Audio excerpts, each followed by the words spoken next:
हमारे चैनल को सब्सक्राइब करने के लिए सब्सक्राइब के इस बटन को ऐसे दबाएं, फिर नोटिफिकेशन पाने के लिए इस बेल आइकन को ऐसे प्रेस करें और नोटिफिकेशन को ऑन कर लें। धन्यवाद साथियों, मैं आपका एपिक एजुकेशन टीम में आपका स्वागत करता हूं। दोस्तों, आपके अपने इस खुद के चैनल पर जिसका एक ही ध्येय है आपको सच्ची पक्की अपडेट देना एजुकेशन से रिलेटेड या एजुकेशन के इर्द गिर्द इन्वायरमेंट में जितनी भी न्यूज़ें होती हैं वो न्यूज़ें आप तक पहुंचाना ही हमारा मकसद है। दोस्तों, तो आज की जो वीडियो है दोस्तों, आज हम बात करेंगे हरियाणा में जो भर्तियां हैं वो किस तरीके से हो रही है और क्या क्या ताज़ा अपडेट आपकी टीजीटी 5657 आचार संहिता और गवर्नमेंट जॉब को लेकर आपकी आचार संहिता एक लिस्ट जो जारी हुई है दोस्तों, वो लिस्ट भी हमको बताएंगे कि किस किस सब्जेक्ट में बच्चों का उसमें सिलेक्शन हुआ है। सारी बातें हम आपको बताएंगे दोस्तों, लेकिन उससे पहले मेरा आपसे एक हार्दिक निवेदन है कि प्लीज़ दोस्तों, आप चैनल पर पहली बार आए हो तो चैनल को सब्सक्राइब कर लो दोस्तों, क्योंकि आपका एक सब्सक्राइब और एक लाइक और कमेंट भी हमारे लिए एक संजीवनी बूटी की तरह काम करता है। तो सभी भाइयों से निवेदन है, सब्सक्राइब कर लो। सब्सक्राइब का तरीका है मैंने वीडियो के प्रारंभ में मैंने आपको बता दिया है। तो जैसा कि दोस्तों, हम आपने यदि हमारी पुरानी वीडियो पुरानी मतलब पहले की वीडियो देखी है तो आपको पता होगा कि हमारे सीएम साहब है वो भी इस्तीफा देकर जा चुके हैं और उनके पीछे पीछे बाइक पर कौन बैठे हैं? आपके चेयरमैन भोपाल सिंह खत्री जी, भोपाल सिंह खत्री जी। और जैसे ही भोपाल सिंह खत्री जी चेयरमैन अपने सीएम साहब के पीछे पीछे गए हैं तो उसके बाद हरियाणा स्टाफ सिलेक्शन कमीशन में जो नई सरकार आई है, जो नए सीएम बने हैं हमारे नायाब जी सैनी जी, तो उन्होंने क्या किया है, पूरे एचएसएससी को भंग करने का काम किया है दोस्तों। और नए एचएसएससी का जो गठन है वो बहुत जल्दी आपसे किया जाएगा और सभी मंडलों से नाम मंगवा लिए गए हैं और जल्दी ही नाम को फाइनल करके 24 मार्च तक क्या है एक नया एचएसएससी का जो कमेटी है नए चेयरमैन के साथ आपको देखने के मिलेगी। पहले तो आपको एक ये अपडेट देनी थी दोस्तों। अब ये क्वेश्चन आता है कि जब एचएसएससी ही आपकी यदि भंग हो जाती है तो दोस्तों जो भर्तियां हैं वो प्रभावित होंगी। तो उसका आंसर है हाँ, बिल्कुल प्रभावित होंगी भाई, ठीक है। तो और ये जो सारा प्रोपेगेंडा रचा गया है वो भर्तियों को रोकने के लिए ही रखा गया है कि जितनी भी भर्ती है उनको रोकने के लिए, क्योंकि उनको अब रोका जाएगा तब तक आज आचार संहिता लग जाएगी, तब तक ये बोलेंगे कि हमने 1 महीने तक हमने नाम मंगवा लिए हैं और हम नए चेयरमैन का और सदस्यों का गठन करेंगे। अभ्यर्थियों जो आपको पता है हरियाणा स्टाफ सिलेक्शन कमीशन के सामने जो बैठे हुए हैं आपके जो भी भाई साथी हैं अपनी जॉब के लिए, उनके दबाव में ही ये निर्णय लिए जा रहे हैं दोस्तों, ठीक है। आपका देखो जनता का कितना दबाव होता है कि 1000 या 1500 2000 3000 बच्चा बैठा होगा और यदि सारे आ जाते तो फिर देखना क्या असर होता और कितना फटाफट सारे रिजल्ट निकल जाते। खैर छोड़ो, अब ये रात गई बात गई। फिलहाल आपको ये अपडेट मैंने जो देनी है उन अपडेटों पर हम आपका काम करते हैं, ठीक है। तो मैंने बता दिया है सब। अब एक और लिस्ट आई है दोस्तों गवर्नमेंट के लिए, गवर्नमेंट की तरफ से एक लिस्ट आई है, वो भी मैं आपको दिखाना चाहूँगा दोस्तों। ये देखिए दोस्तों, एक नई लिस्ट आई है। यदि इसमें आपका नाम आता है तो इसमें एचकारण के कितने 7000 बच्चों की लिस्ट आई है, जिसमें आप देख सकते हो दोस्तों स्पष्ट तौर से, जिसमें टीचर है लगभग आपके कितने लगाए गए हैं 4216 टीचर, पीएन 650, स्वीपर 787, चौकीदार 466, पटवारी 226, ड्राइवर 52, ठीक है, SA 50, staff nurse 14, legal assistant 12, ALM 24, other 493 और टोटल कितने 7000 की एच के आर एन के थ्रू एक बैक एंट्री दी गई है और कुछ साथियों का मैसेज आ रहा था हमारे यूट्यूब चैनल पे ही कि मेरे नंबर जो एचकेआरएन की ज़्यादा होते हुए भी 65 नंबर है और 55 वालों का भी बारी आई हुई है, जबकि मेरी नहीं आई। तो दोस्तों इसके लिए आप एचकेआरएन में जाकर, साइट पर जाकर या पंचकुला जाकर आप अपना पता कर सकते हो कि आपकी बारी क्यों नहीं आई है। ठीक है, अभी इसके बारे में टिप्पा टिप्पणी करनी बहुत मुश्किल है, लेकिन जो भी भाई ज्वाइन करेंगे, ज्वाइन करने से पहले हमारे इस वीडियो को एक बार देख लेना। खास तौर से जो हमारे पीजीटी वाले जो टीचर है, जिसमें पीजीटी भर्ती को ज़्यादा तवज्जो दी गई है, पीजीटी साथियों का सिलेक्शन हुआ है। जैसे आपने देखा होगा इन्होंने पहले टीजीटी के भी सिलेक्शन किए थे, और क्या हुआ था, पहले तो भाइयों इनकी सैलरी नहीं आ रही थी टाइम पर। ठीक है, एक तो सैलरी टाइम पर नहीं आई, उसके बाद क्या हुआ, जब कोई नियमित कर्मचारी आया उस पोस्ट पर तो फिर उसको क्या कर दिया गया, हटा दिया गया, रिलीव कर दिया गया। ठीक है, और उसके बाद ये जो एचकेआरएन के थ्रू टीजीटी लगे थे भाई, वो क्या है, धरना देने के लिए मजबूर हुए, और उन्होंने कैथल और जींद कई डिस्ट्रिक्टों में धरना भी दिया है, पंचकुला भी पहुंचे हैं वो धरना देने के लिए, लेकिन उनकी कोई सुनवाई नहीं हो रही।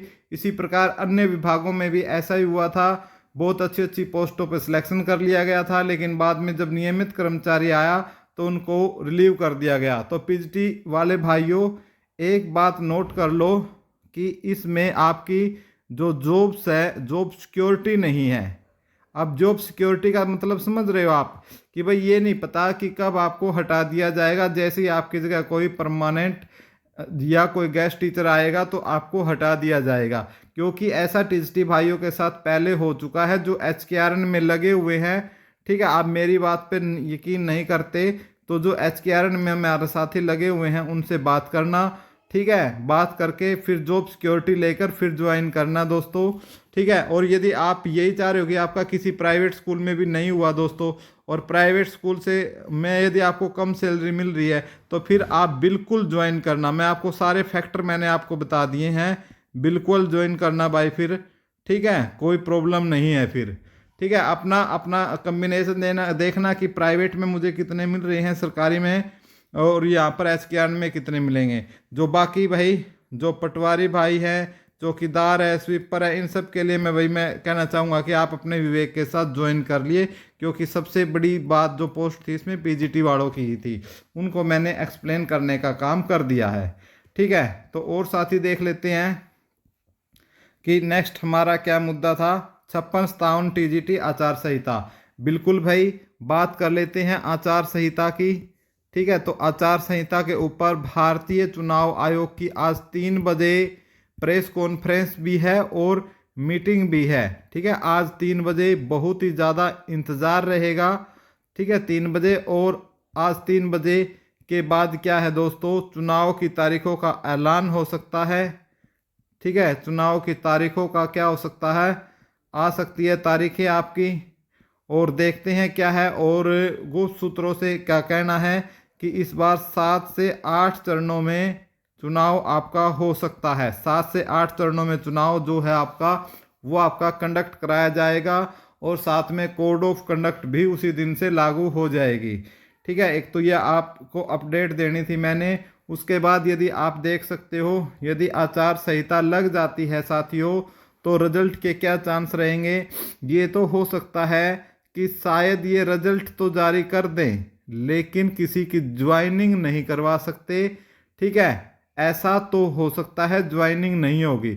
लेकिन मैं आपको एक अंदर की बात बताता हूं दोस्तों, कि हरियाणा स्टाफ सिलेक्शन कमीशन के अंदर की बात, कि एचएसएससी बड़े बेसब्री से बाट देख रही है किसकी, आचार संहिता की। क्योंकि ज़्यादातर जो है भाइयों, जो इस पर न्यूज़ आ रही है ना, अंदर से जो सच्चाई खबर आ रही है कि इन पर जो एचएसएससी पर जो प्रेशर बना हुआ है, जो पंचकुला के ऊपर धरने पर बैठे हुए हैं, खास तौर से हमारे टीजीटी वाले भाई, ठीक है ना, टीजीटी वाले बहन भाई जो बैठे हुए, उनकी वजह से बहुत ज़्यादा दबाव बना हुआ है। ठीक है, और यदि आज एक अच्छी संख्या यदि हो जाती है तो एचएससी पर बहुत ज़्यादा दबाव बन जाएगा। ठीक है, तो इसलिए आचार संहिता का सबसे ज़्यादा जो वेट कर रहा है एचएससी, क्योंकि उसके बाद ये बोल देंगे कि भाई इन भर्तियों पर एक तो स्टे की तो बात बोल ही रही है एचएससी, स्टे है, मुश्किल से टीजीटी अभ्यर्थी समझाने में कामयाब हुए थे कि स्टे नहीं है भोपाल सिंह खत्री जी को, लेकिन अब भोपाल सिंह खत्री जी ने इस्तीफा ही दे दिया। अब कोई नई, उसके बाद क्या है, अब खबरें आ रही है कि एचएसएससी ही भंग हो रही है, उसका पुनर्गठन किया जाएगा। तो भाई पहली बात तो यदि देखो टीजीटी वाले भाइयों, मैं तो ये कहता हूँ आपका रिजल्ट आज ही आ जाए, ठीक है, और अगले ही 2-3 घंटे में आपकी ज्वाइनिंग हो जाए, ठीक है। मेरे तो दिल की इच्छा ये है, जो मेरे दिल की पूछो तो मैं आपके साथ हूँ। लेकिन भाइयों यदि आप पूछो कि सर ईमानदारी से सच बताओ क्या हो सकता है, तो ईमानदारी से सच ये है कि टीजीटी की भर्ती अभी पूरी नहीं होगी दोस्तों, क्योंकि उसके बहुत सारे कारण हैं। तो ये जो अपडेट आ रही है ना, अपडेट ये आ रही है कि नहीं होगी, ठीक है, क्योंकि दोस्तों सच्चाई जो होती है वो थोड़ी सी कड़वी होती है, ठीक है। तो आप पे हो सकता है भी कुछ तो मेरे भाई बहन ये सुन के सब्सक्राइब भी नहीं करें, लेकिन सब्सक्राइब वही करो जिनको ऑथेंटिकेट जानकारी लेनी है। तो ऑथेंटिकेट जानकारी यही मिल रही है कि सब प्रोपेगेंडा जो रचा जा रहा है वो टीजीटी भर्ती को रोकने के लिए रचा जा रहा है, क्योंकि सरकार चाह रही है, क्योंकि उसके पीछे है दोस्तों, मैं समझा देता हूं। क्योंकि जो सरकार है वो क्या चाह रही है कि जो 56-57 है, खास तौर से 56-57 प्लस आपकी टीजीटी भर्ती, इन सब को विधानसभा तक लेके जाना चाहती है। विधानसभा में इनका जो लाभ है ये लेना चाहते हैं दोस्तों। और यदि 56-57 और टीजीटी विधानसभा तक गई तो आप फिर ये एक मान लीजिए कि इनका तो लाभ मिले ही मिलेगा, लगभग 20,000 भर्तियां हैं इसके अंदर, ठीक है। एक इनके पास ये हो जाएगा, देखो हमने एकदम से इतनी भर्ती की, और फिर रोज कोई ना कोई रिजल्ट आता रहेगा जब तक विधानसभा के चुनाव की डेट नहीं आ जाती। क्यों? एक तो 56-57 और अन्य ग्रुप है उनके रिजल्ट भी आते रहेंगे। साथ ही क्या होगा भाई, आपको पता है कि ग्रुप डी में क्या है, ग्रुप डी के लिए आपको पता है ना कितनी 11,000 भर्तियों पर की है, ठीक है। और एक नोटिस वायरल हो रहा है, लेकिन मैं उसकी गारंटी नहीं लेता, उसमें बोला गया है कि 6,000 बच्चों ने क्या किया है, ज्वाइन किया है। यदि ये सच है तो 5,000 पोस्ट इसमें से अब खाली रह गई, ठीक है, ये वैकेंट रह गई आपकी, ठीक है। उसके बाद 5,000 ये, और लगभग 2,700 वैकेंसियाँ क्या है सरकार ने खुद खाली रख रखी है 1300 में से, और लगभग 1,500 और वैकेंसियाँ ये बढ़ाने की बात कर रहे हैं, हम 1,300 ही ले लेते हैं, ठीक है। यदि जोड़ते हैं तो 6, 2, 8, 1, 9, 9,000 वैकेंसियाँ ये होगी दोस्तों। 9,000 वैकेंसियों पर यदि रिजल्ट और आता है, ठीक है, और ये टीजीटी 56-57 और टीजीटी भर्ती पूरी हो जाती है दोस्तों, तो इसमें फिर क्या होगा, ग्रुप डी में भी क्या है, कट ऑफ काफ़ी नीचे जा सकती है। ग्रुप डी की कट ऑफ भी क्या है, नीचे जा सकती है।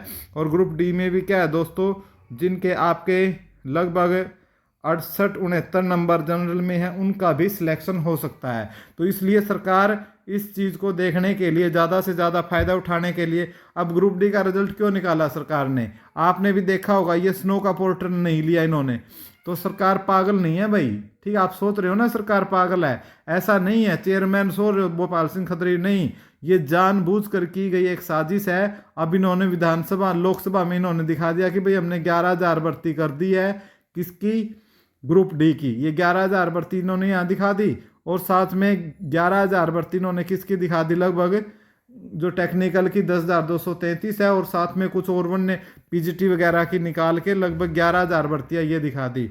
तो अब ये भर्ती 22,000 की है, और सीधे ये कितनी बोल देंगे कि हमने 30,000 भर्ती है अपने मैनिफेस्टो में। तो ये होती है राजनीतिक बातें दोस्तों। और ये जो अपडेट आ रही थी वो मैंने आपको सारी समझाने की कोशिश की है। उम्मीद करता हूँ आपको पसंद आई होगी। यदि आपको वीडियो पसंद आई तो वीडियो को लाइक, शेयर और सब्सक्राइब करने का